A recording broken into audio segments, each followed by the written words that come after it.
nadie como tú, no hay nadie como tú, mi amor. Muy bien, aquí estamos, nuevo bloque de 678. Vamos a seguir hablando del tema tarifario, aprovechando que está con nosotros el viceministro de Economía, Axel Kicillof, y tiene además un montón de papeles con números y cosas por el estilo que supongo que algún enigma deben encerrar.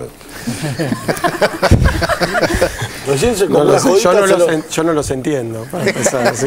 Se los desordené como una jodita recién. Está bueno eso. Veo que acabo una expansión. Sí, hablábamos recién del tema de los subsidios.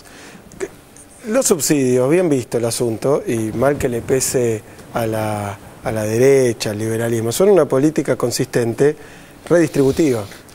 Son lo que los economistas llamamos salario indirecto. ¿Por qué digo salario indirecto? Porque acá tengo unos calculitos, bueno, son calculitos y lo podemos charlar, pero vamos a tomar un caso. Una persona soltera sin hijos que cobra 6.500 pesos. Sí. ¿No? 6.500 pesos es más o menos el salario promedio de la economía. Cobra 6.500 pesos. ¿Cuánto paga de electricidad más gas por mes? 43 pesos. El gobierno, para proveer esa electricidad y ese gas, pone la diferencia con lo que cuesta la generación y lo que cuesta la extracción de gas, traer gas de Bolivia, todo lo que se necesita para eso.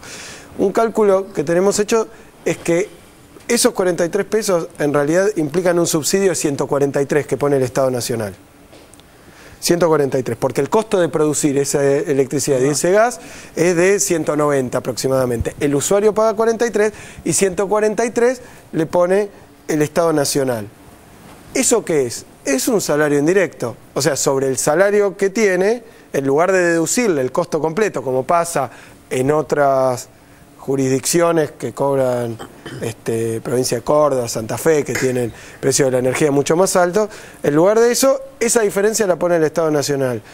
¿Para qué lo hace? Para liberar salario, pero también cobra impuestos. Por eso doy un ejemplo también para ver el orden de magnitud. ¿Cuánto paga de impuesto a las ganancias? El famoso impuesto a las ganancias, cuarta categoría, ¿no? Esa discusión.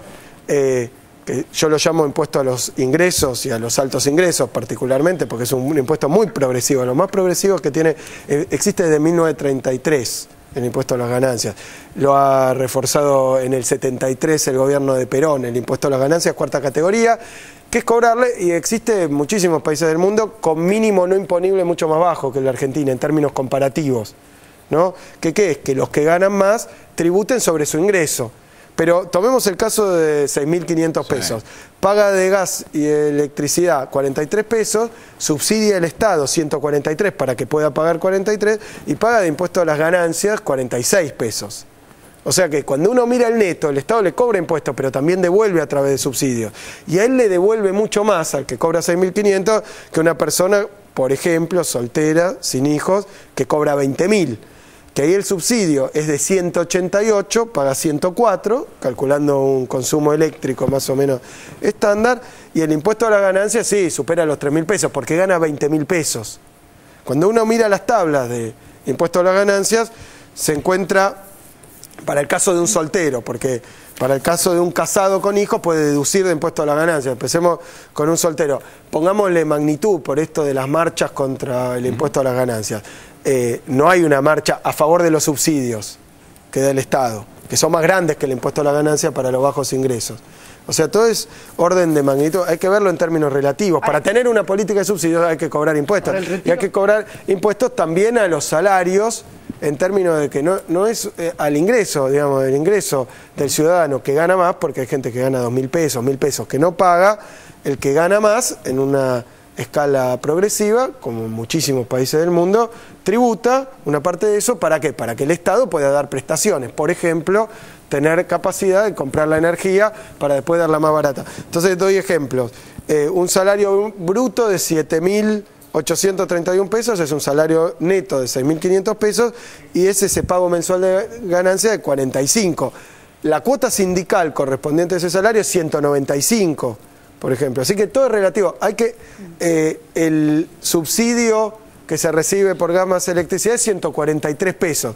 Demos la discusión completa. Y esta cuestión del salario indirecto es muy importante, porque cuando el Estado vuelve a ser progresivamente un Estado activo, un Estado benefactor, un Estado que distribuye, un Estado que genera inclusión, que genera equidad, lo que uno paga como impuesto, porque si no vamos un poco al discurso de la derecha, de no quiero pagar impuestos porque se lo roban, pero acá vemos muy concretamente, pagar impuestos tiene una contraprestación en salud, en educación, en subsidios a la energía, en rutas, en infraestructura, Transporte también, claro. en transporte, es decir, y toda esta masa de subsidios es algo que si no existieran esos subsidios, si no existiera esa inversión del Estado para que los salarios sean más altos y para que el Estado... Entonces, esto es salario indirecto, llamémoslo por su nombre. Y hay muchos elementos del salario indirecto. Cuando uno dice, yo gano 5.000 pesos, 6.000 pesos, a eso habría que sumarle todo lo que deja de pagar porque el Estado lo provee. Y contra eso medir los impuestos. Está clarísimo. Es otra mirada que hay que ponerle. Yo no quiero cerrar la discusión. Simplemente digo, cuando estamos hablando de energía, bueno, veamos lo que pone el Estado para que no lo ponga el trabajador.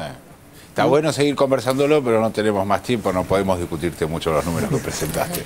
Vamos a un corte, en un ratito volvemos con más 678. Yo sé lo que cuesta poder